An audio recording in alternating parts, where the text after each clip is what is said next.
cerita beliau, pengen tahu tentang beliau, tentang sejarah beliau. Mari kita sama-sama kita mengenal beliau. Selamat sore, Wah Agus. Kenalkan dong, siapa sih nama lengkapnya Wah Agus? Terima kasih buat saudara Pimen. Sebelumnya saya ucapkan Assalamualaikum warahmatullahi wabarakatuh. Waalaikumsalam warahmatullahi wabarakatuh. Terima kasih buat saudara Pimen yang telah datang ke tempat saya. Ya, Pak. Terima kasih. Alhamdulillah saya terima dengan lapang dada. Alhamdulillah. Terima kasih loh udah dijawab. Alhamdulillah kita diberikan umur panjang, Amin. juga kesehatan. Amin. Tentunya tujuannya bersilaturahmi. Pengen silaturahmi aja pengen sedikit mengulik tentang berbagi pengalaman lah di dunia Vespa itu seperti apa gitu. Oke. Dari pertama awal terjun tuh dari mana gitu.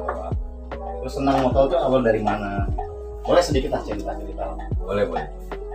Kebetulan kalau dari awal saya terjun di dunia pervespaan dari tahun 92. Wih, mantap.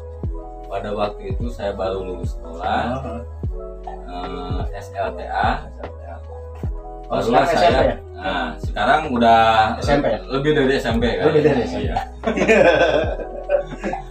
Dan kebetulan saya punya keinginan punya Vespa, waktu itu belum bisa apa-apa.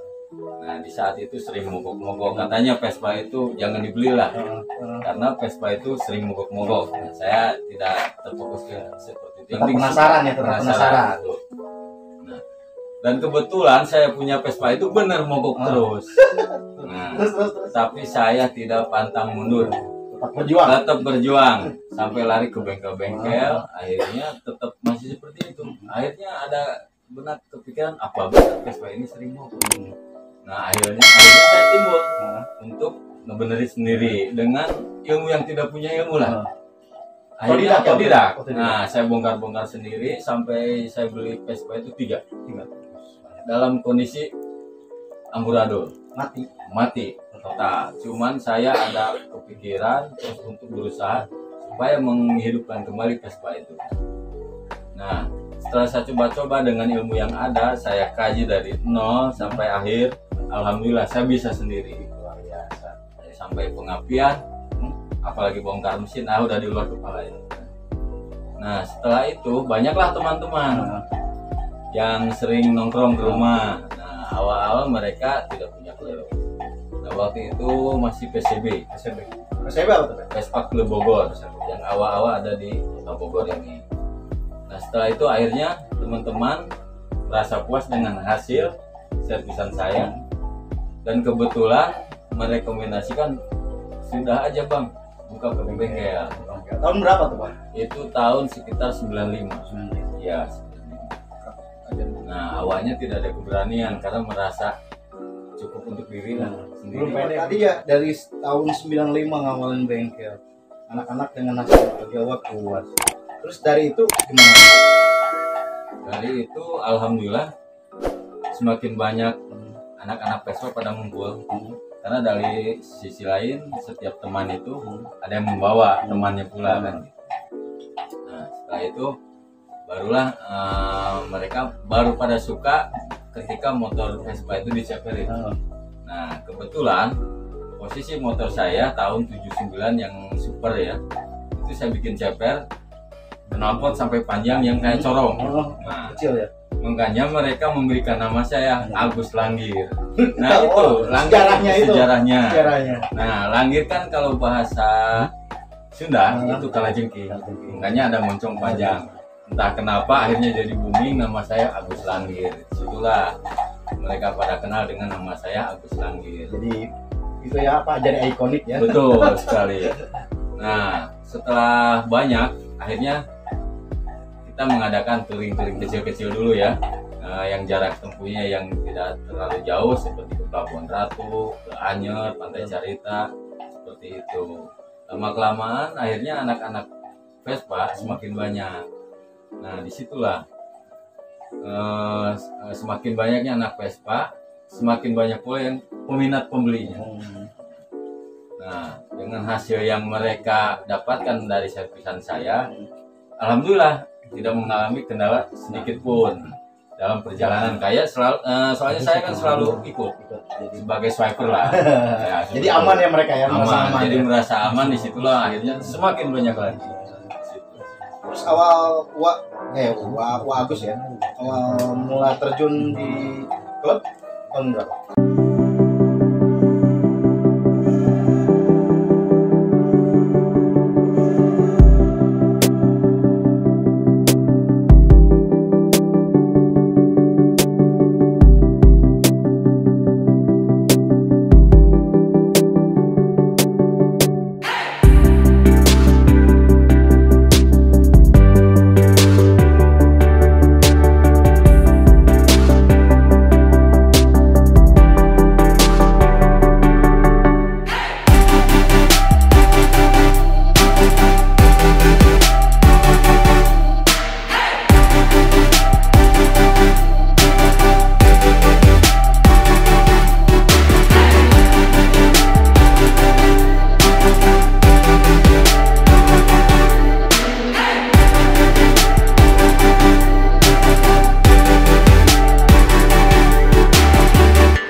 Betul. Jadi lebih ke religi. Religi. Jadi sedikit-sedikit bukan munafik yang meninggalkan hal seperti minuman keras dan sebagainya. Ya, Tidak menutup kemungkinan kita juga nggak tahu kan gitu. ya niat mah dari mana aja, yang penting kita berjalan. Betul. Yang penting intinya kita satu Vespa satu sejuta saudara. Jadi nggak membanding-bandingkan nih, si A jelek, si B bagus. Kita tetap Sama ya. sama rangkul. Dari sekian banyak nih, dari beberapa tadi klub yang udah masuki ya, cerita menarik apa aja sih yang ada yang berkesan buat? Kalau kesan sih banyak. Yang paling sampai ingat sampai sekarang. Jadi kesan yang saya ingat sekarang ini dari dulu sampai sekarang, ketika persahabatan itu kuat, seperti taruhlah Vespa itu mogok. Ketika ada yang mogok, kita ada ketidakmampuan untuk membetulkannya dengan tangan sendiri, mereka mampir. Dari klub lain juga, apalagi satu klub, sampai istilahnya beres itu motor sembuh kembali. Saling rangkul ya. Saling rangkul. Jadi kebersamaannya dapat Kuat kebersamaannya. Jadi bukan karena Vespanya Ya. juga ya. Kita kan cari saudara juga. Mungkin kalau cerita dukanya apa tuh dari dunia Vespa? Kalau cerita dukanya ya Wah, bisa di saat kita lagi mogok, hujan gede, ban kempes, apalagi waktu kejadian di Lampung. Pernah ada kejadian yang sangat kita tidak inginkan, tapi alhamdulillah ada keselamatan, dilindungi Allah. Pada waktu itu teman saya banyak pecah di Raja Basa. Kebetulan hujan tengah malam jam 2. Di situ saya kelabakan.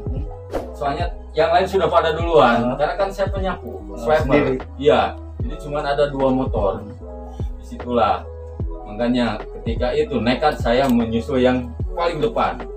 Ada sekitar 4 kilo, 5 kilo lebih.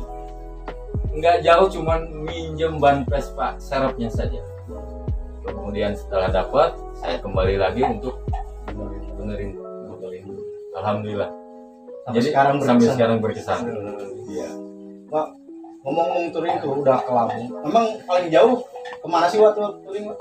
Kalau paling jauh saya pernah dulu waktu tahun berapa lupa sama teman, cuman 6 motor sampai ke Bukit Tinggi. Cuman segitu aja. Padang? Iya, Padang. Berapa hari itu perjalanan? 10 hari pulang pergi, berikut main. Berikut main. Ya, alhamdulillah suka dukanya banyak. Intinya kita mencintai alam, bukan masalah tujuan sebenarnya. Kita cari alamnya saja untuk menghilangkan penat. Mungkin dari sebanyak ini dari tahun berapa tadi? 92 ya? 92 sampai sekarang 2001. Touring yang paling berkesan sampai melekat sampai sekarang nggak bisa dilupain mana? Yang paling berkesan itu kayaknya waktu touring ke Lampung 2002 2003. Waktu itu di Bandar Lampung di Pasir Putih, PVC kalau nggak salah. Nah, disitulah seorang nenek, seorang kakek yang istilahnya udah merasa menganggap saya ini sebagai anaknya sendiri. Di saat kita kurang minum, dibelikan minum. Di saat kita pengen ngerokok, walaupun dia tidak punya rokok untuk diberikan untuk saya, yang itu mereknya, tapi dia mengasih uangnya untuk memberikan saya rokok. Disitulah yang saya paling terkesan. Memang siapa tuh kalau boleh tahu orangnya? Kalau saya sebut itu almarhum sekarang sudah tidak ada, sudah meninggal. Cuman suaminya masih ada, Babe Andre. Babe Andre. Iya. Babe Andre SAC, asal dari Aceh kalau nggak salah.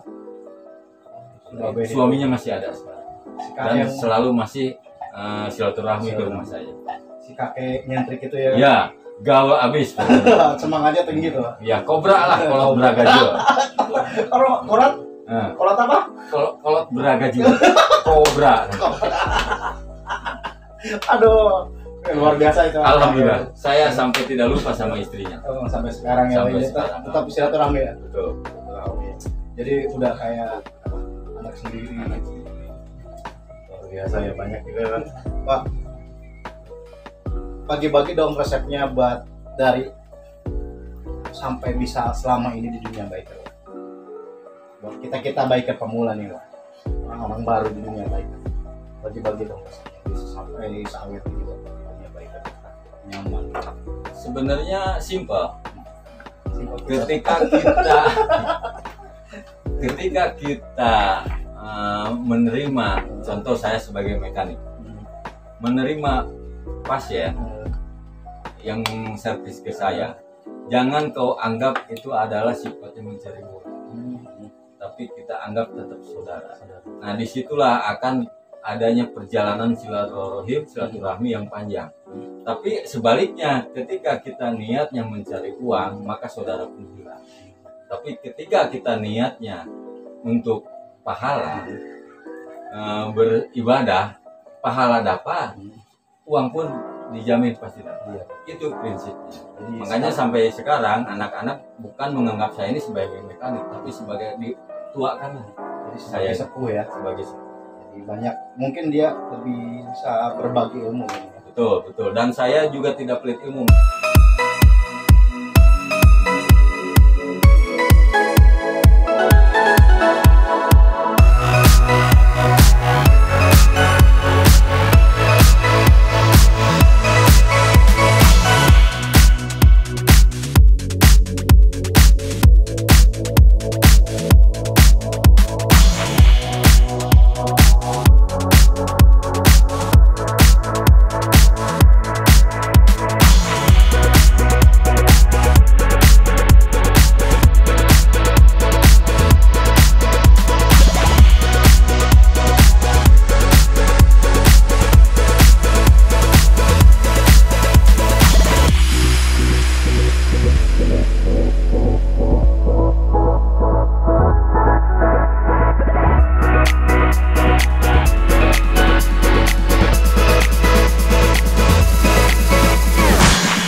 mungkin setingkat profesional. Jadi penataan tersebut diarahkan, dan pengarahan tersebut tidak main-main. Contoh, harus memiliki SIM. Satu, motor semaksimal tidak boleh bodong. Kan seperti itu. Nah, itu yang disebut biker. Tujuannya untuk bersilaturahmi.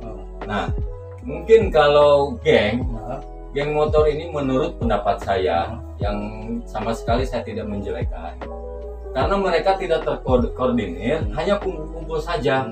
Jadi arahan mereka itu tidak menentu. Maka timbullah ketika arahan tidak menentu, tidak ada yang memimpin kebaikan, otaknya tercuci untuk melakukan kejahatan. Kumpul-kumpul semata-mata untuk kumpul untuk yang hal yang aneh-aneh, yang dapat mungkin merugikan orang lain. Itu yang disebut geng motor, yang mencelakakan orang lain. Orang nggak salah main hajar, main hajar, kan begitu. Beda dengan biker. Biker itu memang sudah tertata rapi. Di sisi lain kan mereka ada naungan, ada dari kepolisian, dan yang lainnya. Itu mereka juga akan takut karena ada sanksi-sanksi tentunya, kan begitu. Yang lebih utama, makanya kalau mau ikut biker, mangga, tapi ikuti, ada aturan di situ. Ada ART-nya sudah jelas ada, kan seperti itu. Mungkin itu penjelasan. Jadi jelas beda ya, kalau dunia biker lebih dengan organisasi yang tertata, tapi kalau dunia geng motor itu orang yang tidak jelas ya Pak ya? Iya, betul. Ya Pak, terima kasih Pak atas kesempatan ini, saya banyak mengganggu waktunya. Terima kasih atas berbagi ilmunya, berbagi pengalamannya. Mungkin lain kesempatan kita bisa ngobrol lebih banyak hal lagi Pak ya. Amin, sama-sama. Mungkin kita bisa sharing dengan hal-hal baru lagi ya Pak ya. Terima kasih banyak atas waktunya Pak. Sama-sama. Salam biker. Salam baik. Terima kasih buat rekan-rekan Sobek. Terima kasih buat menonton. Mungkin lain kesempatan kita bisa jumpa lagi dengan pengalaman baru, dengan ilmu baru dan dengan orang-orang baru di dunia biker, dengan orang-orang hebat di dunia biker. Mungkin dari saya cukup sekian. Wassalamualaikum warahmatullahi wabarakatuh.